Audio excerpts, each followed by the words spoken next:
চলতি বছরের জুলাই থেকে সেপ্টেম্বর পর্যন্ত ৩ মাসের রেকর্ড উমরা যাত্রী দেখেছে সৌদি আরব। সোমবার ৩০ ডিসেম্বর এক বিবৃতিতে সৌদির হজ ও উমরা বিষয়ক মন্ত্রণালয় জানিয়েছে ২০২৪ সালে ৬২,৫৪,৭৫১ যাত্রী উমরা পালন করেছেন। এর আগে কোনো বছরের এই মরশুমে দেশটিতে এত বেশি উমরা যাত্রীর আগমন ঘটেনি। আরব আমিরাতের সংবাদ মাধ্যম গালফ নিউজ এই খবর জানিয়েছে। সৌদি হজ ও উমরা বিষয়ক মন্ত্রণালয়ের বিবৃতিতে আরো বলা হয়, ২০২৪ সালের জুলাই সেপ্টেম্বরে ২০২৩ সালের একই সময়ে তুলনায় ৩৫%রও বেশি উমরার যাত্রী সৌদিতে গেছেন।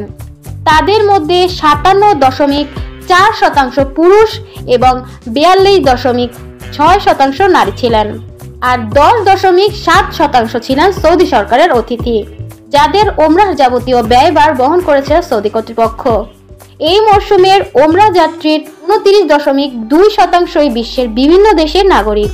তাদের মধ্যে ১৭,০৭,৫১৪ জন পুরুষ এবং ১৬,৩৮,৭৪৩ জন নারী। গত বছরের তুলনায় চলতি বছর সৌদির অভ্যন্তরীণ ওমরাহ যাত্রীর সংখ্যাও বেশি ছিল। হজ ও উমরাহ মন্ত্রণালয়ের দেওয়া তথ্য অনুসারে গত ২০২৩ সালের জুলাই থেকে সেপ্টেম্বরের তুলনায় চলতি বছর একই সময় অভ্যন্তরীণ যাত্রীর সংখ্যা বেড়েছে ২৯,০৬,২৩৯ জন।